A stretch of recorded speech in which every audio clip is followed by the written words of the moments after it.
keen to understand from your members' perspective the challenges that AI presents in terms of intellectual property.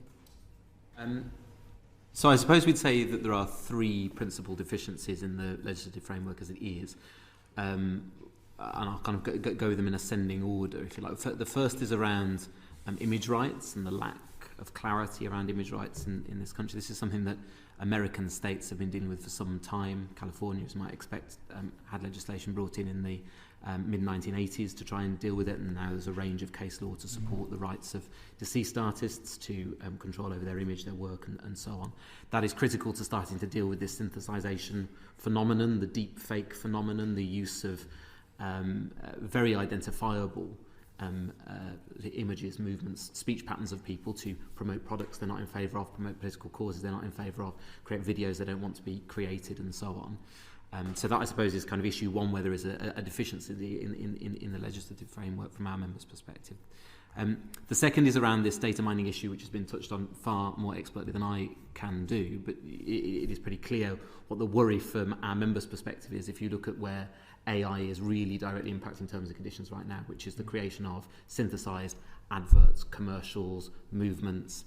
Why do you need to engage several artists to put together all the movements that go into a video game if you can wantonly data mine, and the opting out of it is highly complex, particularly for an individual. It's one thing if you are a corporation with intellectual property that wishes to remove it, or big, large sort of photojournalism firms or whatever. If you're an individual performer trying to pick that out, that's quite difficult. And that gap, if you like, in the legislation rests on what's probably the biggest problem, is the protection of audio, but not the protection of audiovisual performances with the same sorts of copyright as other areas of work. And that comes from a long-standing tension. Is it the director's copyright? Is it the artist's copyright? Is it the choreographer's copyright? And so on and so on and so on. So you can understand where that tension comes from. But fundamentally, there is not protection. There is not copyright protection for a performer's performance. If we think about Laurence Olivier's Hamlet, it's not protected, not really. And that is a very, very, very serious problem as you start to move into a world where AI gets better and TV and film gets better as well.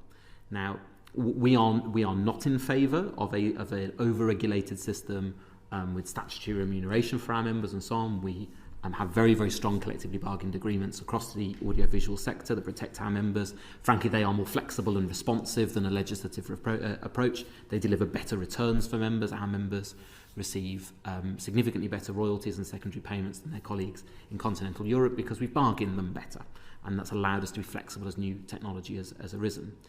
But so this isn't a question where we're asking for audiovisual performances to be protected to create a statutory framework of royalties, which is often the ambition elsewhere in the world.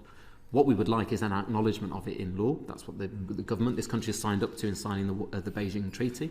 They've said they're going to do it, but they haven't ratified that treaty. So there's this enormous gap for audiovisual performers specifically, who of course are some of the biggest exports of this country and whose work is some of the biggest exports of this country, whose work is essentially unprotected in the face of growing AI. That, I think, in terms of IP and whatever, is the biggest overarching issue. And allowing us to have the framework to collectively bargain within to deliver the answers that our members need to protect them in the future. Yeah, that's really